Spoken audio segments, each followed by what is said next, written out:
Chris Gayle, David Warner, Virat Kohli और अब बाबर आजम, ये वो 4 प्लेयर्स हैं जिन्होंने T20 में 50s की सेंचुरी बनाई। 100 50यां बनाना मजाक नहीं है। और बाबर पाकिस्तान के वो पहले खिलाड़ी बन गए हैं जिन्होंने 50s की सेंचुरी की है। इसके साथ वो 11 सेंचुरीज भी कर चुके हैं। 100 50s, 11 100s, क्या फिनोमिनल रिकॉर्ड है। विराट कोहली के साथ, डेविड वार्नर के साथ, क्रिस गेल के साथ नाम होना इटसेल्फ बहुत बड़ी बात है। स्पेशली विराट कोहली बहुत फेवरेट प्लेयर हैं, पूरी दुनिया उनको भी किंग मानती है। बाबर को कुछ लोग किंग मानते हैं, कुछ नहीं मानते, इससे फ़र्क नहीं पड़ता। PSL में 104 मैचेस में 4000 रन्स बनाने वाला भी बाबर पहला खिलाड़ी बन गया। इससे पहले किसी ने ये माइलस्टोन अचीव नहीं किया। तीसरी टीम है उनकी ओवरऑल ये PSL में। इस्लामाबाद यूनाइटेड के बाद कराची किंग्स और अब पेशावर ज़ल्मी, और पेशावर ज़ल्मी को जिस तरह से वो लेके चल रहे हैं इस दफ़ा, वो भी कमाल है। अभी तक उनकी टीम हारी नहीं। 7 मैचेस खेल चुके हैं वो, 6 में जीते हैं, एक बारिश की नज़र हो गया।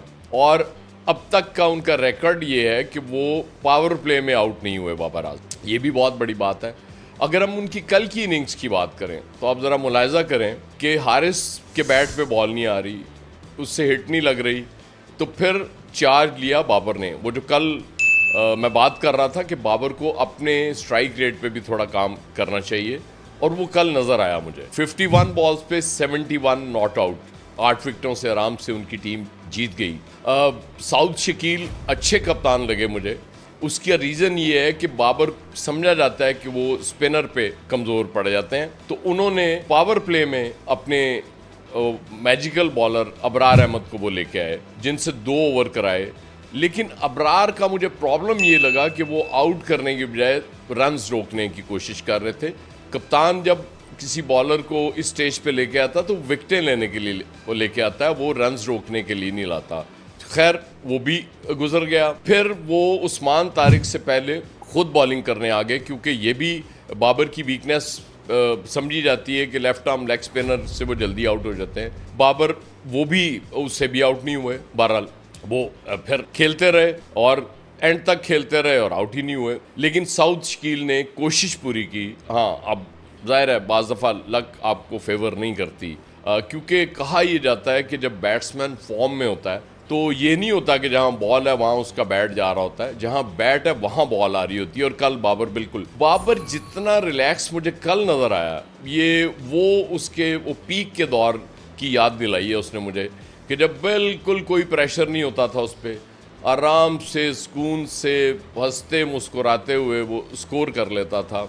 अब सवाल मेरा ये है उस कोच से या उस कप्तान से जिसने बाबर आजम को T20 में 2 डाउन खिलाया। मैं बात ही हमेशा एक करता हूँ कि बाबर को अगर T20 में रखना है एक टीम में तो उसको ओपन कराओ भाई। वो ओपनर ही बेहतरीन हो सकता है उसमें। नीचे जाके वो चाहिए होता है ज़रा स्लॉगर, कि जो शॉट्स बना के इधर उधर मार दे, जो कॉपी बुक स्टाइल होते हैं। विराट कोहली और बाबर जैसे लोग, ये इनके पास सारी शॉट्स हैं, ये कमाल शॉट्स खेल सकते हैं, लेकिन इनको अगर आप नीचे रखेंगे तो ज़रा मुश्किल हो जाएगा इनके लिए स्कोर करना। कर लेते हैं, लेकिन जब ये जहाँ बड़ा बैट्समैन, स्टार बैट्समैन कंफर्टेबल होता है उसको वहाँ रखना चाहिए, ना कि उसकी अपोजिशंस चेंज करते रहें। तो बाबर में वो पुरानी एक तो कप्तानी शानदार, हमने कल भी उसकी बात की थी कि कप्तानी कैसी कर रहा है वो, और उसके बाद अपनी परफॉर्मेंस बड़ी शानदार है बाबर की। अब तक वो 354 T20 मैचेस खेल चुके हैं। इसमें आप देख लें कि 100 50s, 11 सेंचुरीज, 12,206 रन्स बना चुके हैं बाबर अब तक T20 में। इसके बावजूद कहा जाता है कि जी बाबर T20 का प्लेयर नहीं है, तो फिर उनकी अकल पे मातम ही किया जा सकता है जो ये बात करते हैं। विराट कोहली को पूरा प्रोटोकॉल दिया इंडियन टीम ने, उनको साथ लेके चली और वो फिर किंग बने। और किंग इसी तरह बना करता है कि आप पहले तस्लीम तो करें ना, ये हमारा बहुत बड़ा प्लेयर है। बाबर के खिलाफ चूँकि साजिशें शुरू हो गई, पता नहीं क्यों नापसंद हो गया लोगों को, और उसके बाद उसका कॉन्फिडेंस शेक किया, और वो BBL में भी वही शेकी नज़र आया बाबर। उसके बाद भी जब टीम में आया फिर वो शेकी था।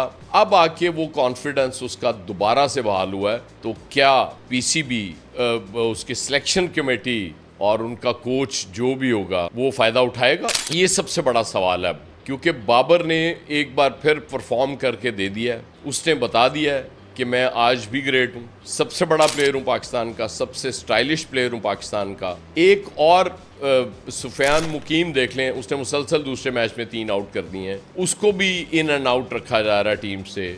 मुझे नहीं पता कि किस प्लेयर को टीम में इस्टेब्लिश करना है, इसलिए उसको भी नहीं खिलाया जाता। वो भी कमाल खेल रहा है। शामिल हुसैन के साथ मुझे नहीं समझ आ रही क्यों तजुर्बात कर रहे हैं। इनिशियल 2 मैचेस में उसने 50s की थी और उसके बाद फिर उसको नीचे खिलाया जा रहा है, वो भी परफॉर्म नहीं कर पा रहा। समीर मिन्हास ने इनिशियली बहुत अच्छा परफॉर्म किया था, आगे जाके अब देखते हैं कि समीर कैसा परफॉर्म करता है। बहरहाल welcome back Babar, well done Babar, शानदार बाबर, लेकिन क्या ये पीसीबी को नज़र आ रहा है? मुश्किल है।